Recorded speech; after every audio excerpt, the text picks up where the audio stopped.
Welcome to the One Player Podcast, the show on solitaire board games. I'm your host, Albert, and this is episode 346. Young lady, this is a most inopportune time. Hey, I Julius. don't know if you're going to know that reference. No, but it's never an opportune time to talk about solo games. That is true. Yeah, how you doing? I'm doing quite well. I'm tapping on my old Disney history, a reference to The Great Mouse Detective, a movie nearly I as never old as saw I that am. one. Okay, yeah, I never saw that one. Oh, it's worth seeing. You actually should. Okay. Go watch it with your kid. They're kind of too old for that. My That's a youngest shame. is 16. Yeah, he doesn't want to watch Disney. Oh, my 14-year-old still watches Disney. Mm-hmm. Yeah, no, he doesn't like movies that get very dramatic either, that intense and scary. He's never like that at all. But anyway, we digress. As Julius hinted, today's topic is about games with animal detectives. Today it is the Animals of Baker Street, a a crime fighting thriller type game where you're solving mysteries as animals. You're animals, which is that's a nice twist. And I'm going to say who it's by if I see the name here. Dave Neal and Clementine Beauvais, and the art is Yeah, by Baboon. I was going to let you go ahead and pronounce all those names. Yeah, it's close enough, I hope. I apologize if I'm not. The artist has only one name. Apparently, he's done other board games, so maybe he's a known artist. I didn't recognize the name at all, and the stuff art doesn't look specifically familiar to me. But I hear they have a lot of puns in the game. I did not notice any. I hope not. Oh, really? Yeah. Did they just Oh, all that's a like shame. fly over my head? There is some humor and there's jokes in it. There's there's one part that made me laugh where they have some paper and it has some important message something. Oh, at the beginning, the they're gathered in a group and one of them is telling stories from a book to the other animals, and then it says at the end of that. I'm sorry for the little mini spoiler here, but the person telling the stories can't actually read, so she just kind of ate the paper instead. She made up the story, which is so silly. It's such a silly little. It's a cute little game, but it's also a little dark. Oh, my notes. So let's talk about the components as usual. I said this is a mystery game. You're solving crimes, and you're playing as animals. The game. So this is primarily an experience type game. Is that correct? Yeah, it's an experience type game. You're gonna play through it once because you're gonna solve the cases, and if you come back and do it, you know exactly kind of what to do. So it's not really replayable. It brings 6 adventures plus an introductory adventure, a prequel sort of, to kind of show you how the game works before you get into the real game. So components. It brings a board. It's a nice board with a picture of Baker Street and different locations on Baker Street that you could visit. There's a few circles on the board, about 10 or 12 of them. There are different places on the board that you could go to, and then there's also pictures of that area around it. So it's a giant, like a 3D perspective map of the board. If you flip the board over, it's the same scene, but now at nighttime. And all the same locations are visitable, Thus a little dark. but it's a little different. Yes, so that's some of the darkness. But no, the story actually gets pretty dark. The what else is the components? The board. There's cards. A lot of cards. There's like almost 300 cards in the box. 4 of them are character cards. There's 4 playable characters in the game, and this game is for 1 to 4 players. If you're playing with 4 players, each person gets one of the 4 characters. If you're playing with fewer than 4, you divide those characters amongst everybody because you need them all. Each of the characters is a different animal. There's a frog, a little bird, a tarantula, and a chipmunk, I think.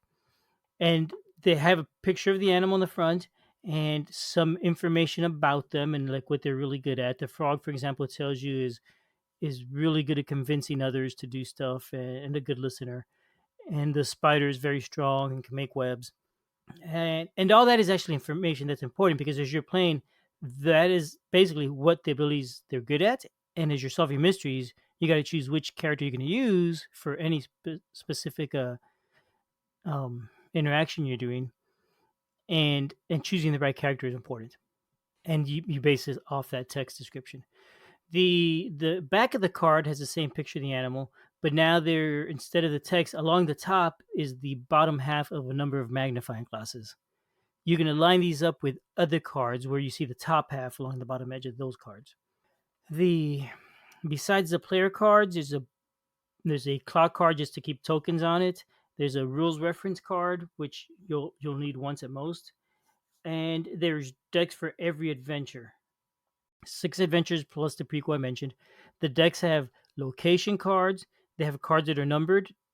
The amount of these numbered cards varies based on which scenario you're playing. Also, sometimes if there's time tokens in the game, if you're out of time, you will then have to flip over the last card. I think it's called the event card, and it'll tell you some information. And then you may need to flip over to the night board, so there's going to be more cards for that backside. Maybe replacing some of the locations that were in the front because the nighttime things are a little different. So there's a lot of cards. When you're playing the game, I'm gonna say you're using about 1/6 of the cards, but that varies because some adventures use a lot more than others. You'll use all the cards over the course of all the adventures, though. Yes, you would use all the cards over the entire course of the game. There is, of course, the rule book. There is another book, which is the book of the adventures. You're gonna When you start playing the game, you're gonna read through the introduction of that adventure, and then begin playing the game on the board. When you solve it, you will then read the end of the adventure to get a little bit of summary of how it went and all that. And then there is the character pawn, which is it's a cute little token.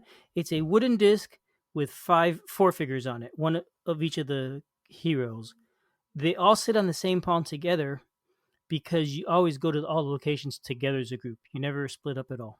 Yeah, this was a very interesting choice just in terms of how that one looks. Yeah, it's cute. I like how they're all sort of crowded, and there's a little bit of depth to it because the one of the characters in the front and the other ones are behind them. Sort of spread out behind so you can see them. And it's a neat touch. It's not at all necessary. This could just been a cardboard token or a pawn that you used. Using that cute little 3D thing, adds a little bit to the game. Do you find it's annoying to handle since it's all in pieces like that? Not at all. Once I've put it together, it just stays together, and there's plenty of space for that in the box. Okay. So yeah, no, it works out great. I thought it was gonna be a little fiddly, not at all. And that's it for the components. So there's not a whole lot to the game. It's not a huge box. The cards, I should say, are larger than normal size cards. They're not tall like tarot cards. So sort of the same dimensions of normal playing card, just bigger. I'm not sure how much bigger, but bigger. The That was it for the components, huh? Um. Okay, so thematically, this game it's a Sherlock Holmes game. You The story is that Sherlock Holmes has his dog Toby, and Toby is an older dog now. When he was younger, he used to always go on all the adventures of Sherlock and help him out and all that. Now he's kind of gotten old, and he really can't adventure himself anymore. So he got the smart idea of getting four of his friends to learn how to be detectives and help solve crimes for him. And you're playing those four friends because it's all story based game. It's very thematic. You know, it talks about Toby, and you kind of build a little bit of a bond with that character and with the different characters you play. They each have their own personality. So I would say it's very very thematic. All that comes through in the gameplay and in the story. Not much there. Rules. Oh gosh, there's not a whole lot to this game in terms of rules. It's a very thin book, and I think it's one of the ones that say you don't even need to read it necessarily. You could go ahead and play the introductory game first and use just the reference sheet. But it's such a thin book, anyway. You may as well just read it. It's a very very simple game, Aw. and I'll go. Let's jump into the gameplay then because there's not a whole lot to that. The Let me say it's clear and well written. I had no problems whatever with the book. The In the back of the book there are references for some of the one of either the rule book or the adventure book. I forget which is which. One of them has a picture of all the characters. The other one has a picture of all the locations, so you could quickly identify them if you needed to pass that around so people could see them and check the names out. So it works. Not every single character is shown in the back, but most of all the important ones. There are some that don't come up every single game, so they just not needed as much in the back. Yeah, it's all fine. So gameplay. When you set up the game, you're gonna pick the adventure you're gonna play. You're gonna do these in order, going from the first to the last. And you're gonna want to do it that way because it's pretty much a campaign. Stuff that happens early on may come back later on in terms of the story. The You're gonna get the board out. The choose your adventure. The first cards can tell you how to set it up, whether you're starting in the daytime or the nighttime. How many time tokens you're going to use? I did forget to mention there's some tokens. There's time tokens and I think locked you room mentioned those. tokens. Did I? Okay. There's also locked room tokens. Some adventures don't use a room, or maybe for the first half or the second half of the scenario, they may say these locations are just out of it. They don't play into this story at all. So you just put the little markers on the board to remind you not to bother going there. Oh, so it's not like you have to unlock it to be able to go there. It's just a don't It's go here because just it's not worth it it. doesn't apply this game. Nope. It's Oh, I locked. thought those would Don't mean worry that about it. it's some goal to get through those padlocks. No, no, not at all. Oh, It is not that complex a game. You're gonna like I said, you're gonna set up your board. You're gonna put the dish out however many time tokens it tells you to do. You're gonna lock in everything to get locked. You're gonna spread out all the location cards, and then you're ready to play. You're also gonna get the the numbered cards. You can set that stack somewhere handy. Then you go ahead and read your introduction, and now you're ready to play. Start exploring and adventuring. Based on what you read, you're gonna say, "Oh, I need to visit certain locations. Maybe Sherlock's room, or maybe the warren where the rabbit lives, or maybe I want to go talk to the horse that lives on the street, the one that pulls a carriage. Whatever makes sense based on the story." You go to that location and you take one of your time tokens and you put it on the board to mark it, and then you get the card for that location. You flip it over and you read the back, and it's going to have some sort of narrative. Sometimes, and usually actually, they'll also have magnifying glasses at the bottom. You read stuff, and I may make it up something here. Let's say there's an adventure where someone is stuck in a drawer and you need to open it. So you've read this, and now who's going to help you open the drawer? Probably, probably the strong spider, because she's really strong. She may be able to open the drawer. Maybe the frog can't, and he's not that strong. So you get your spider card. You get the card for the location that has a magnifying glass on the bottom, and then you line them up. There's little arrows telling you how to line them up. If any of the magnifying glass tops line up with any of the spider's magnifying glass bottoms to a number, then you find that card and you draw it. They may instead have a cat claw, which means, oh my gosh, the cat scared you and you leave the location immediately. If you want to come back, you're going to have to spend more time. Or it could also mean you just wasted a time token, in which case you just spend one time token and keep investigating that location if you want. I'm trying to remember that. Which game is it? The one that we discussed that was essentially like the point and click adventure. That reminds me of that one where you had to take two numbers from the thing you're using and two numbers from the thing that you want to interact with, Yeah, and then you kind of. look it up Yep. in the back and you see what goes into it. Yeah, kind of like, what is that game called? I have the sequel somewhere here to play. Cantaloupe. Cantaloupe, yes, that's right. The island of Cantaloupe, right? So yeah, so it's similar to that. You line them up, and if they work great, it's going to give you the number, and you find that number. Generally speaking, what happens is you dig through the deck and you get a card, and it might be a card that is information. You read it, and that might have more magnifying glass bottoms you could use. Or sometimes it replaces the existing location card you just read. It says, okay, this is a new street card. Discard the old one and now put this in place. And it will probably also have magnifying glasses there to interact with. So that's how you interacted with a location. You basically went there, read it, figured out what you could use to do some investigation, lined up the cards, and if so, maybe probably hopefully made some progress on the story. If not, maybe you've wasted some time. You go somewhere else. You're gonna keep playing this way until you've reached the end of the adventure. Generally, something will tell you, "Congratulations, you have solved the adventure," and in the final card that you discover, or you go and you want to go to another location and you've now run out of time tokens. Oh no, no more time tokens. Flip over the event card and see what it says. You lose. You won't ever see that in this game. Oh, No, it's not that kind of game.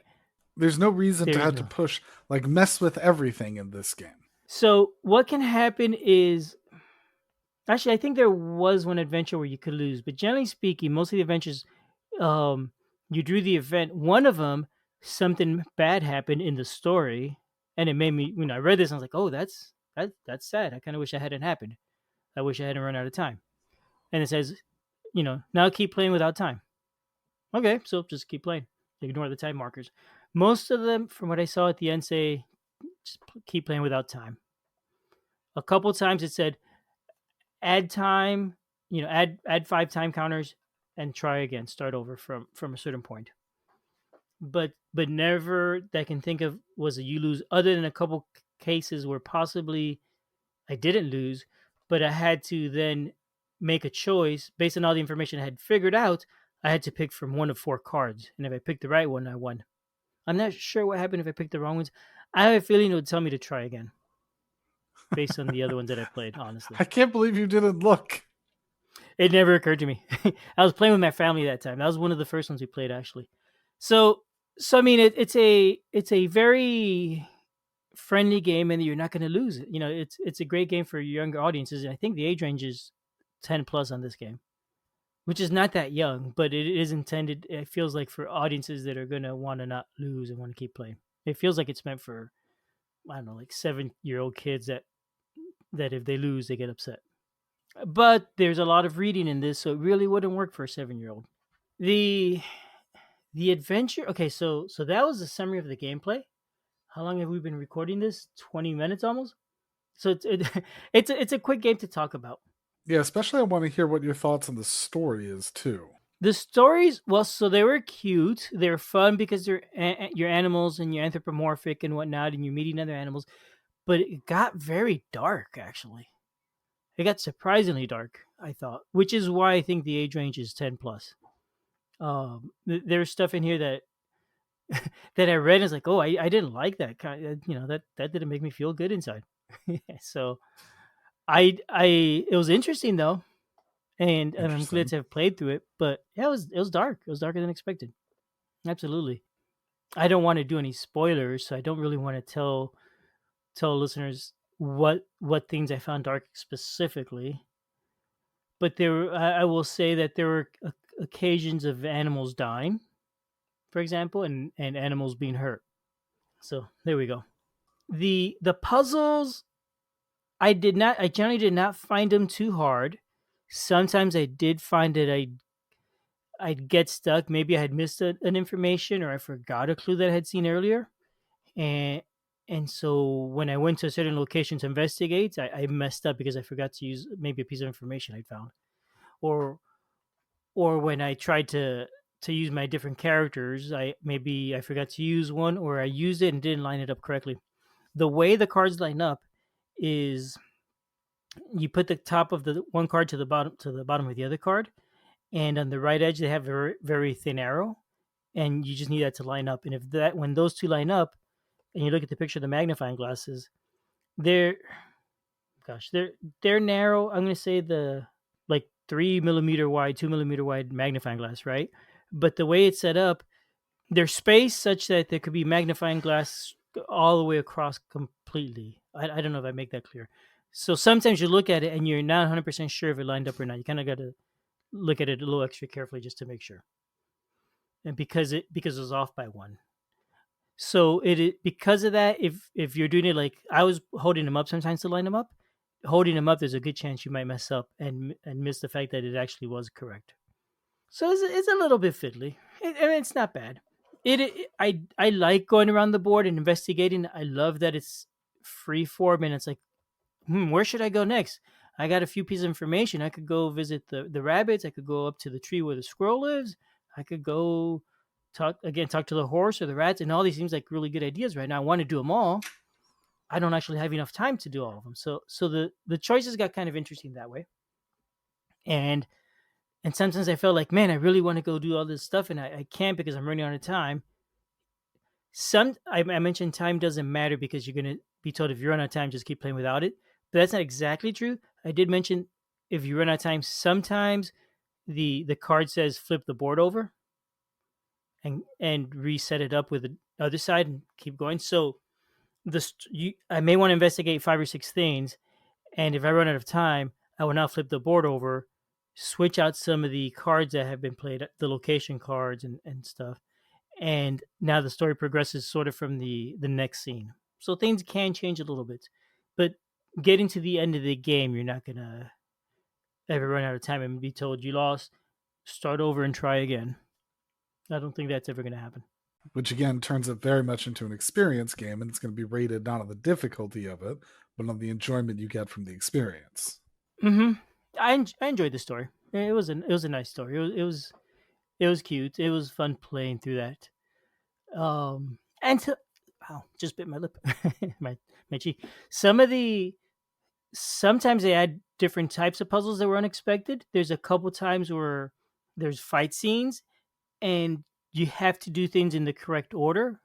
And it'll say like, okay, take card number 5. Now card number 5 says, okay, now which of the heroes do you need to use first? And it'll give you some text that kind of gives you a hint of which one to use.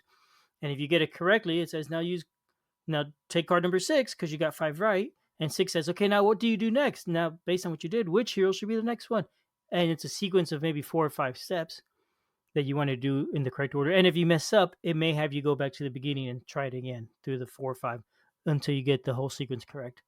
And I found those kind of interesting.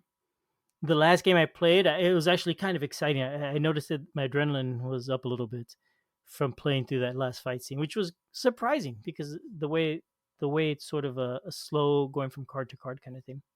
I thought that was interesting. The game actually reminds me a lot of a choose your own adventure, I think, Right. in the way you're going through and you're reading the story and you're making choices, but they're not super deep, but you're making choices.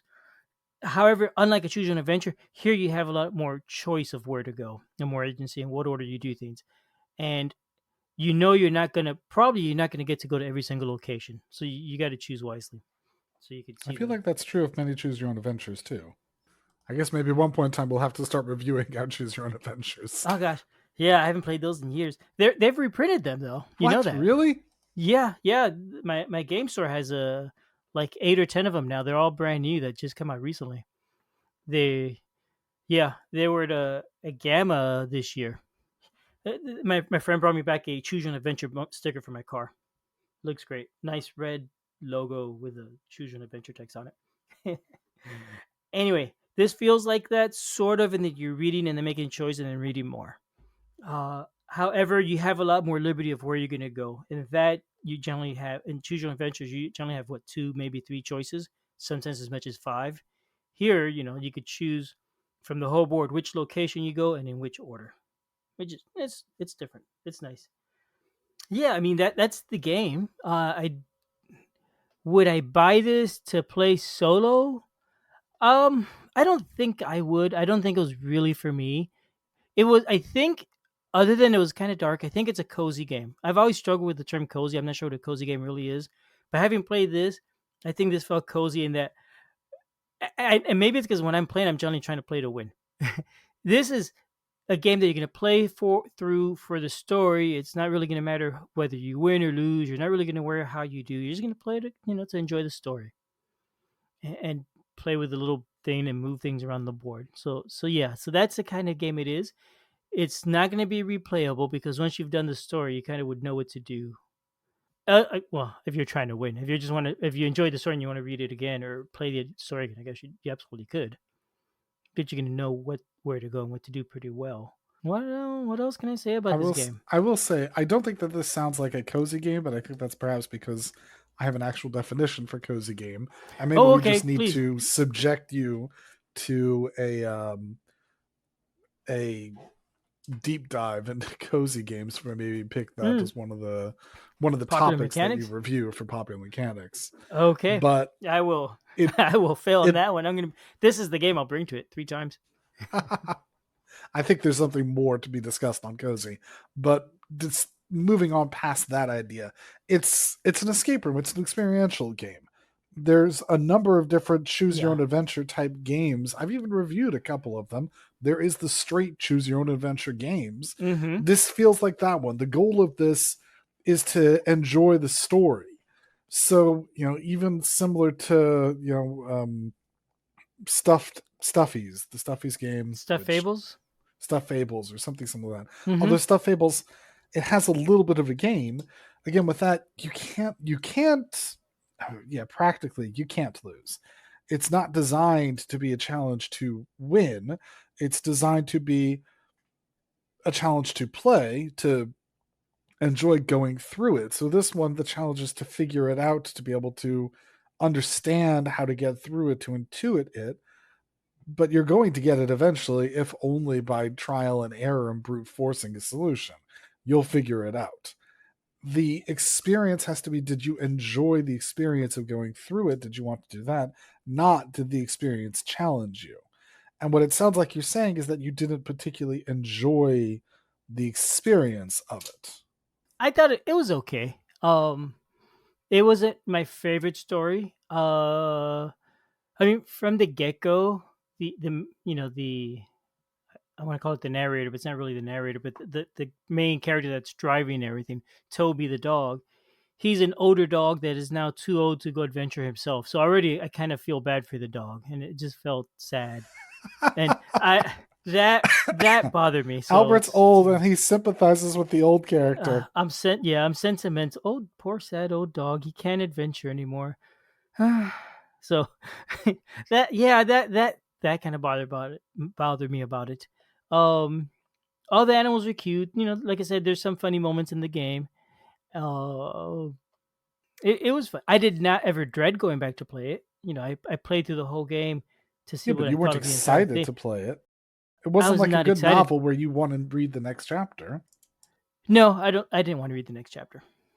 I just finished reading a book, and I was happy to be done with that too recently. So maybe I'm just on a slump now of making bad choices or something. But it is not a bad game. Mechanically, it all works. Story is interesting. If you're going to enjoy this type of story, I think it's a fine game. If you're looking for that sort of cozy, but not really a cozy experience, It's not then yeah. called cozy. It's called experiential. If It's you're a if you're looking narrative. for, It's a narrative adventure. yes, it's a narrative adventure. If you're looking for a game where you want deep story or complex puzzles, this is not it. Really, if It's a if, if you're comedic looking for narrative something, adventure. yeah, it's a It's narrative. a But comedic if narrative adventure. it is, if you wanted a heavier version, you could get what is it, Baker Street 221 Baker. What is no, not that one. What's Sherlock Sherlock Holmes Holmes. Consulting Detective? Yes, consulting detective. That one is definitely. I played that one once. That was definitely deeper, more complicated, and similar. Where you now have read the introduction and now you've got a map to choose where to go. But this was even more open ended, right? That's neat. And that's another narrative adventure that you have to go through. It's a puzzle solving narrative adventure in that one again. That Yes, one and they're just has a little deeper. bit more difficulty to it, but yeah. Yes, very. I would say pretty similar, but yes, that one has more complex puzzles and more to it. Way more to it. Just the fact that it has like a map or a map and well, it's newspaper and you can read the newspaper and there's different stories in there that may or may not matter to some of the adventures. That's such a neat game. That game got talked about a lifetime ago in this podcast, and maybe We did it'd be talk neat about to it, talk and I about it. remember my comments on it. Yeah, okay. I don't remember talking about. I thought I talked about it before you joined, but I don't remember. No, we talked about it after. Okay, it's a neat game. Anyway, there's a Cthulhu one too that I'd like to play someday. A new one that came One out. day. Anyway, that's we're not talking about those. We're talking about Sherlock. No, the Animals of Baker Animals of Street. Baker Street. I found it fun playing with my family. My family did not find it fun. That's weird. Yeah, I feel like I got dissed there. Maybe I don't know, That is unexpected. but yeah, I enjoyed it more with them and like trying to decide where should we go next and that. I enjoyed it more multiplayer than solo. Anyway, Animals of Baker Street. That's all I got. Okay. Well, I believe that that's about all we have. It hasn't quite been champagne and caviar, but thanks to the miserable second-rate detective Basil of Baker Street, I believe we've solved this case. All right. Bye, everyone. Bye bye.